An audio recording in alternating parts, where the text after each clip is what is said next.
Сәлем достар, бүгін сіздермен панчо тортының рецептімен бөлісемін. Бұл бізде өте ерекше әдіспен жасалатын торттардың бірі, дәмі өте керемет болып шықты. Сіздерге де міндетті түрде осы рецептпен қайталап жасап көруге кеңес беремін.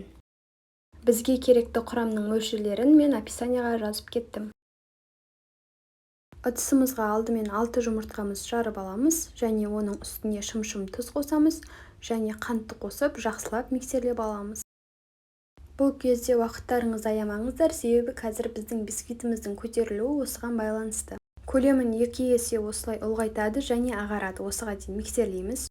Үстіне сұйық майды және сүтті қосып, тағы да араластырамыз.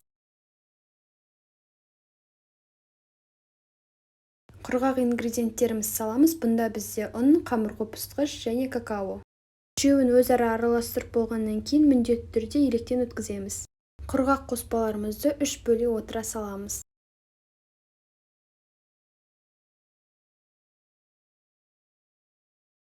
Біздің қамырымыз дайын, осылай өте тез дайын болады.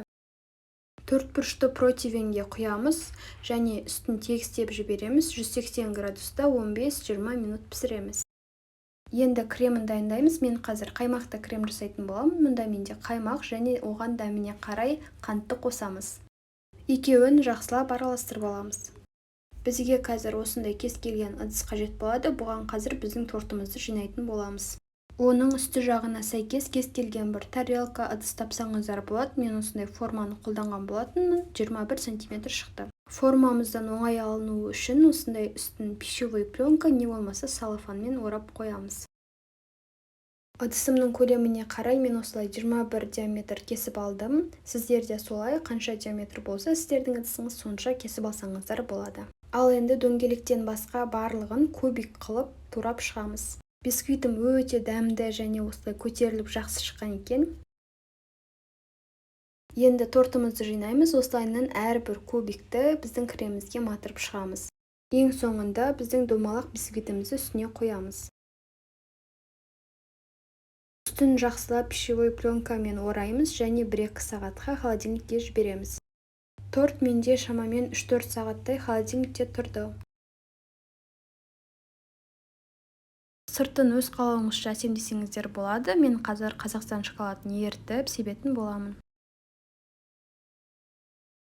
Бетіндегі пищевой пленкасын алып тастаймыз. Және де мен осындай қазір осы ыдысқа қоятын боламын. Осы тақтайға соған осылай аударып алдым. Пищевой пленка болғасын табақ өте тез оңай алынады екен. Менде осындай болып шықты. Тағы да кішкене қаймақ алып сыртына жағып шықтым. Шоколадты кондитерлік осындай қапшықта ерітіп алдым. Қазір енді сыртына әсемдейтін боламын. Тортым дайын, осындай болып шықты. Қараңыздар, кескен кезде өте нәзік кесіледі екен, өте жұп-жұмсақ болып шықты. Сіздер де осы ерекше тортты міндетті түрде қайталап жасап көріңіздер.